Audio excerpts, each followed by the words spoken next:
La vie est courte et il est important de prendre soin des personnes qui nous sont chères et de profiter de chaque instant passé à leur côté, car il n'y a de pire sentiment dans la vie que celui de la perte d'un être aimé. Par perte, il n'est pas seulement question de décès mais également de séparation, de divorce, etc.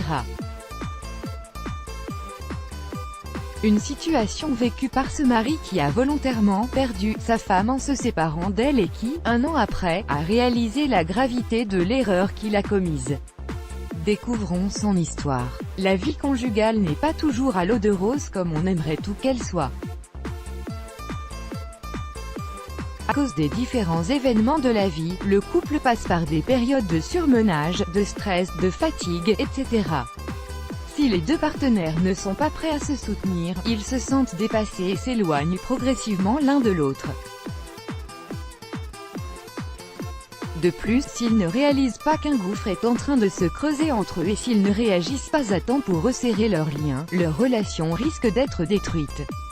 Pour mieux illustrer ceci, retrouvez ci-dessous le témoignage d'un mari qui regrette amèrement d'avoir quitté sa femme.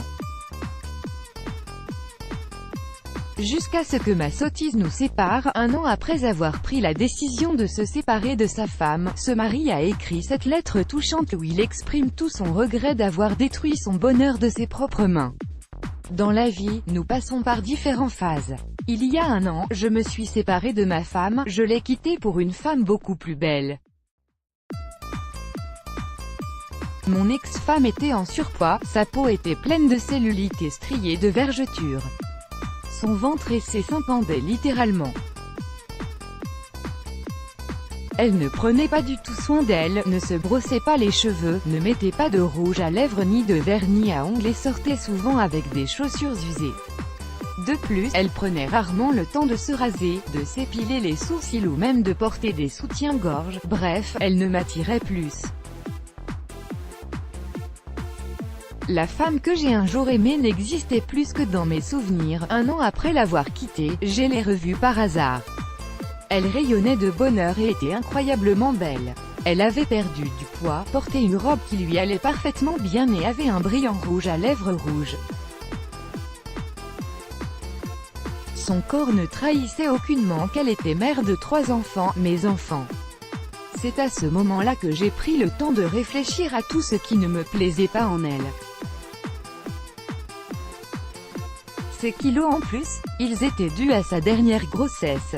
Il est vrai qu'elle avait un plus gros ventre, mais c'est parce qu'elle m'avait donné les plus beaux cadeaux de la vie, mes enfants. Sa cellulite, elle n'avait pas le temps d'aller à la salle de sport puisqu'elle s'occupait à plein temps des petits. D'ailleurs, c'est pour cela aussi qu'elle ne pouvait pas se brosser les cheveux, se raser ou se maquiller régulièrement. Quant au soutien-gorge, elle ne le portait pas pour pouvoir allaiter facilement notre bébé. Elle cuisinait, nettoyait, rangeait et repassait avec un large sourire. Elle aimait profondément sa famille et menait une vie qu'elle considérait comme parfaite, donc, à partir de mon expérience, je voudrais passer un message à tous les hommes. Je sais ce que c'est que d'avoir une vraie femme avec soi, mais j'ai tout détruit en lui disant que je ne voulais plus d'elle. J'ai échangé la vraie beauté contre celle plus superficielle. Je n'ai pas pu comprendre ou apprécier à temps le bonheur authentique d'être femme et mère. Aujourd'hui, elle passe la majorité de son temps avec Benjamin, notre petit dernier âgé d'1 an, car notre autre garçon a maintenant 3 ans et n'a plus besoin de sa présence constante auprès de lui.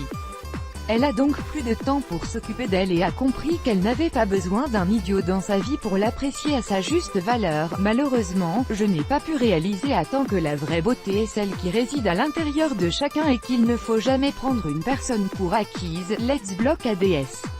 Why?